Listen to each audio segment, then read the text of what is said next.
Praise God, hallelujah. God is good. And all the time. Purihin po ating mahal na Panginoon. Hallelujah.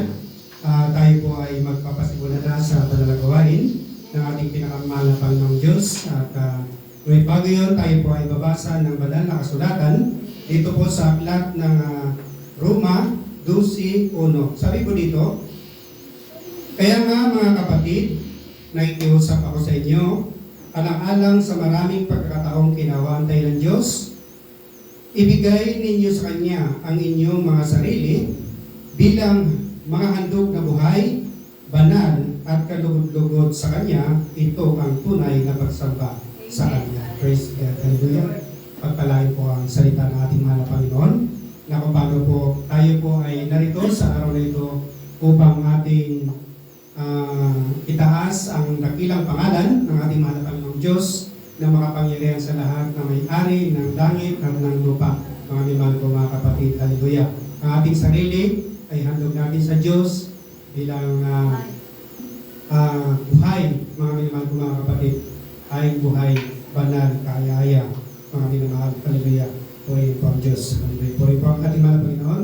At bago tayo magsimula, makarinig po tayo ng isang makalangit na awitin at opening prayer sa binibigyan po sa ating beloved Pastor Arnel Puso. Sa kanya po ang pagkakataon.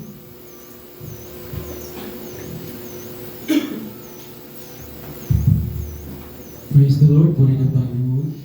Hindi lang mga kapatid na tayo ng kumain lahat. Pawitan natin ang ating Diyos na kumain pasasalamat, pagpupuri, pagpuso sa Kanya.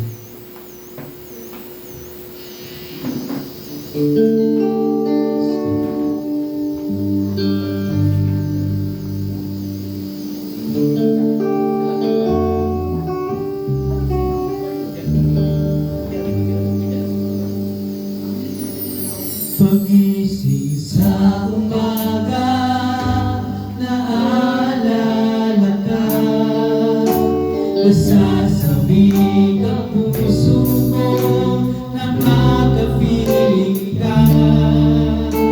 Umaawit, sumasamba, sumasayaw sa'yo, naghihintay ng mangungusap mo.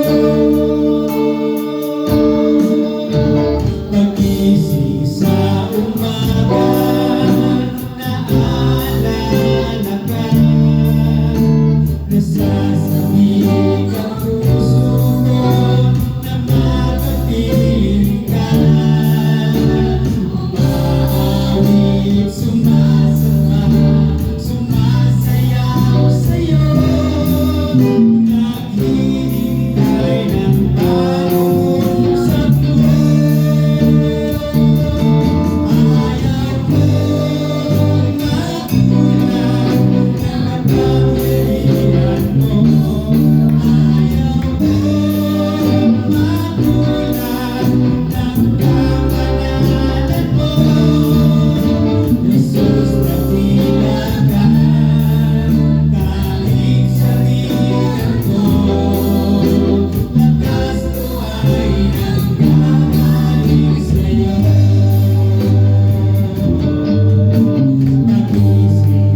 Tanging sandigan ko, lakas ko ay nanggagaling sa'yo. Lakas ko ay nanggagaling sa'yo.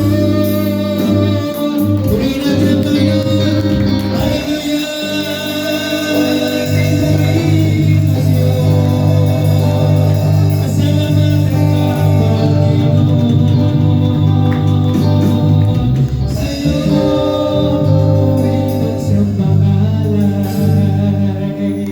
Kagilang Diyos, maraming salamat sa umagang ito. Salamat sa iyong biyaya sa aming buhay, sa aming pagising, Panginoon, sa umagang ito.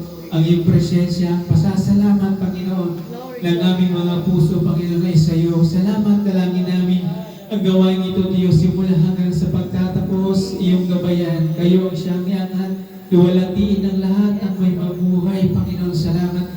Dalangin namin yung ang mga kapatid na wala pa rito, iyong dalhin sa lugar ito, Diyos, upang kami ay sama-sama na kay Kuriyahin, pasalamatan, awitan, itaas ang iyong dakilang pangalan. Sa iyo ang papuri, Panginoon. Salamat sa bawat isa, Panginoon. Kayo ang siyang mamuna, kayo ang siyang mabuhay sa bawat isa sa amin. Salamat sa mga kagalakan ito, kalakasan, sa buhay na ito, sa pangalan ni Jesus. Lahat ay magsabi na, Amen. Palakpakan natin ang Diyos, buhay, at balik sa ating MC.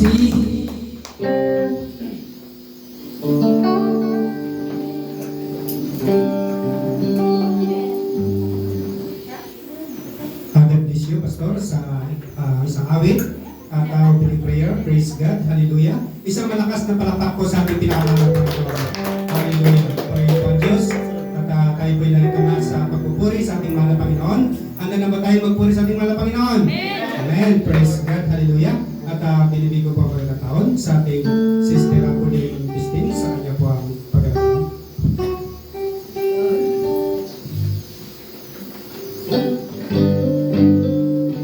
Amen. Praise the Lord. Kabuti po ang Diyos sa umamin. Amen. Tayo po lahat ay tumali ang pagpuri sa ating mga Panginoon. Amen. God is good. All the time. Praise the Lord. Purihin natin ang mga Panginoon at awitan po natin ang sama-sama sa pamagat na araw na ito. Amen.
Praise God, hallelujah. God bless you, Sister Apulin, sa pagdala ng awiting makalangit. Isang malakas na palakpak po sa ating mga hallelujah. Purihin po ang Diyos na kung paano po narinig natin yung napakagandang mensahe ng awiting makalangit na ang Diyos ay, ang ating mahal na Panginoon ay malapit na po magbalik mga kapatid. Kaya kung paano po sa panahon nila Lot, sa Sodom at Gomora, na ang apoy ay tunay na mayroong impyerno, mga kapatid, at mayroong langit, mga minamahal.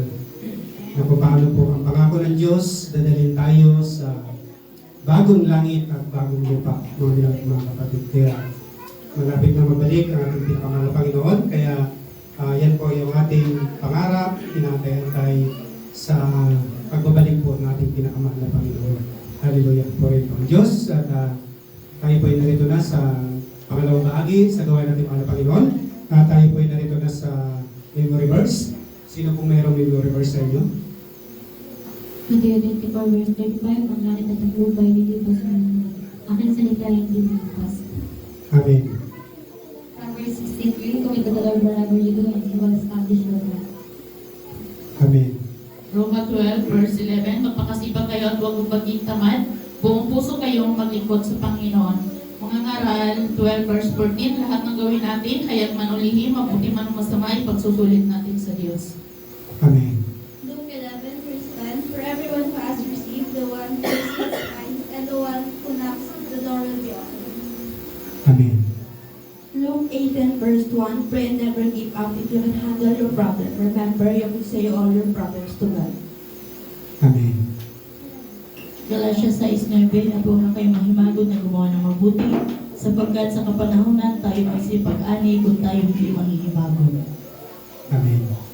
Hebreo 13:8, si Jesucristo siya rin kahapon, kaya gawa ng magpakailan mo. Amen.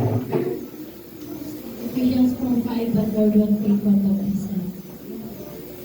Amen.